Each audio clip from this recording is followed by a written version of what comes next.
नमस्कार बच्चों, मैं विनोद कुमार सिंह, संत जोसेफ स्कूल इटाढ़ी। ठीक है, कल हम लोग अध्याय 3 शुरू किए थे, बल, कार्य तथा ऊर्जा।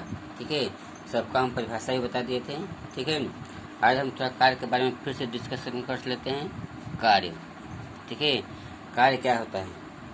देखिए, विज्ञान कहता है, विज्ञान की भाषा में कार्य का मतलब होता है गति होना। ठीक है, जैसे एग्जाम्पल लेते हैं, जैसे एग्जाम्पल तक लीजिए, हमारे यहाँ पे कोई व्यक्ति अगर खड़ा है, ठीक है, कोई व्यक्ति खड़ा है, अपने सर पे 10 केजी का वजन लिए हुए एक खड़ा है, तो गति हो रहा है कि नहीं हो रहा है? गति हो रहा है कि नहीं हो रहा है? नहीं हो रहा है, विज्ञान की भाषा में नहीं हो रहा है। लेकिन ऐसे देखा जाए तो ये व्यक्ति 10 केजी का वजन लेके खड़ा है, तो पसीना पसीना हो जाता है एकदम, मतलब कार्य कर रहा है, क्योंकि 10 केजी का वजन लेकर खड़ा है तो कार्य तो कर रहा है। ऐसे देखा जाए आम तौर की भाषा में। लेकिन विज्ञान की भाषा में ये गति नहीं कर रहा है, कार्य नहीं कर रहा है। क्यों नहीं कर रहा है? क्योंकि इसमें गति विस्थापन जो है नहीं हो रहा है। अगर यही वस्तु 10 केजी का वजन लेके चलता रहता है, ऐसे धीरे धीरे चलते चलते इधर आ जाता, तो इसमें क्या होता? कार्य हो जाता। ठीक है, तो 10 केजी का एक व्यक्ति 10 केजी का वजन लेके अगर खड़ा है, तो विज्ञान की भाषा में वह कार्य नहीं कर रहा है। क्यों नहीं कर रहा है? क्योंकि उसमें विस्थापन नहीं है, वो अपना स्थान परिवर्तन नहीं कर रहा है। ठीक है, लेकिन देखा जाए तो ये कार्य कर ही रहा है, क्योंकि 10 केजी का वजन लेकर अगर आपको खड़ा होने के लिए बोल दिया जाए तो आप पसीना पसीना हो जाइएगा। ठीक है, ये था कार्य का एकदम एग्जाम्पल। चलिए इसमें हम लोग कुछ प्रयोग करके पढ़ लेते हैं। ठीक है, जो भी वस्तुएं आप देखते हो, उनमें से कुछ तो स्थिर दिखाई देती है, जबकि कुछ चलती फिरती दिखाई देती है, उड़ती दौड़ती भी दिखाई देती है। ठीक है, चलती हुई मोटर कार या बस, चलती हुई रेलगाड़ी, साइकिल, स्कूटर, उड़ते हुए पक्षी, दौड़ते हुए पशु आदि सभी क्या होते हैं? इन सब में गति होती है। ठीक है, इन सब में गति होती है। पत्थर, खड़ा हुआ वाहन, कमरे में रखी चारपाई, कुर्सी, ये सब क्या है? इसमें गति नहीं होती है। ठीक है, ये सब स्थिर होती है। कमरे में चारपाई है, ठीक है, खड़ा वाहन है, ठीक है, पत्थर का एक टुकड़ा है, ये सब क्या है? गतिशील नहीं है। लेकिन दौड़ता हुआ बालक, चलती हुई बस, रेलगाड़ी, साइकिल, स्कूटर, उड़ती हुई पक्षी, ये सब क्या है? गति में है। ठीक है, आगे चलते हैं आगे, इसका एक हम प्रयोग कर लेते हैं। ठीक है, एक लकड़ी का लट्ठा जमीन पर रखिए। ठीक है, लकड़ी का लट्ठा स्थिर होता है और वह स्वयं नहीं लुढ़कता। लकड़ी का एक लट्ठा जो होता है वो क्या होता है? स्थिर होता है, स्वयं वह नहीं लुढ़कता है। इसको ढकेलिए। लट्ठे को ढकेलने से क्या होता है? जब लकड़ी के लट्ठे को ढकेलते हैं तो यह क्या होता है? लुढ़कने लगता है, अर्थात यह गतिमान में हो जाता है, अर्थात गति करने लगता है। ठीक है, ऐसा क्यों होता है? ठीक है, ऐसा क्यों होता है? देखिए क्यों होता है। जब हम लट्ठे को ढकेलते हैं, देखिए जब वो लट्ठा स्थिर था और वो गतिशील में हो गया, तो क्यों हो गया?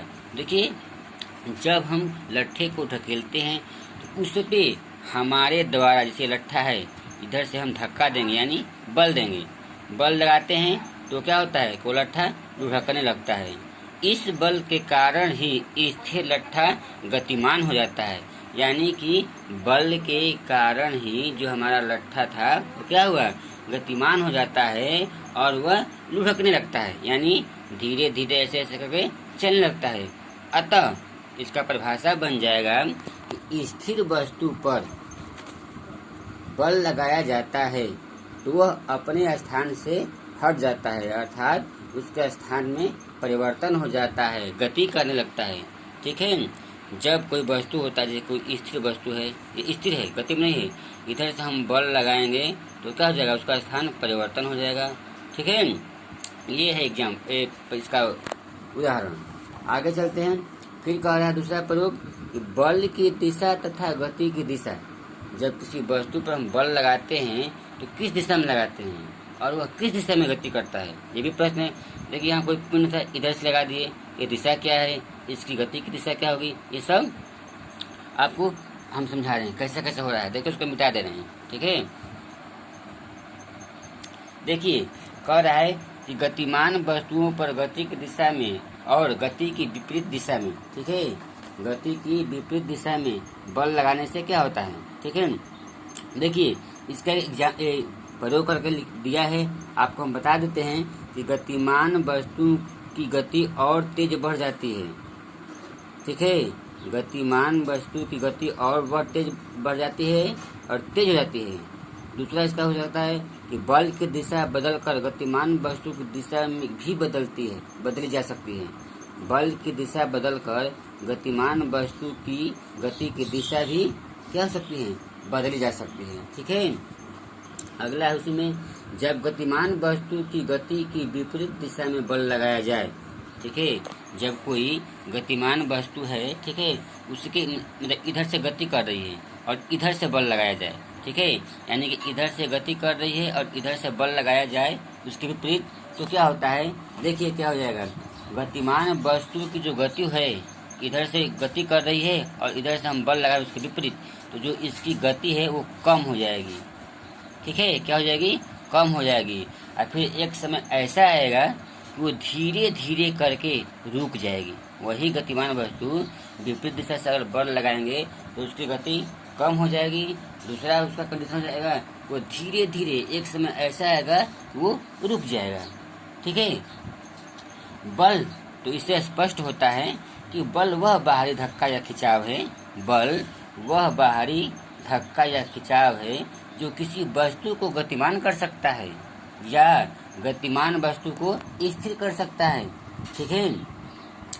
वस्तु की गति की दिशा बदल सकता है और चाहे तो उसे रोक भी सकता है, ठीक है। ये था आज का वीडियो। हम उम्मीद करते हैं कि आप लोगों को वीडियो समझ में आया होगा। नहीं आया होगा तो फिर हम अगले वीडियो में पढ़ेंगे। कल पढ़ेंगे हम लोग, कल की वीडियो में पढ़ेंगे बल और मुलायम वस्तुएं, बल और मुलायम वस्तुएं, ये हम लोग कल की वीडियो में पढ़ेंगे। तो बस आज के लिए इतना ही, धन्यवाद।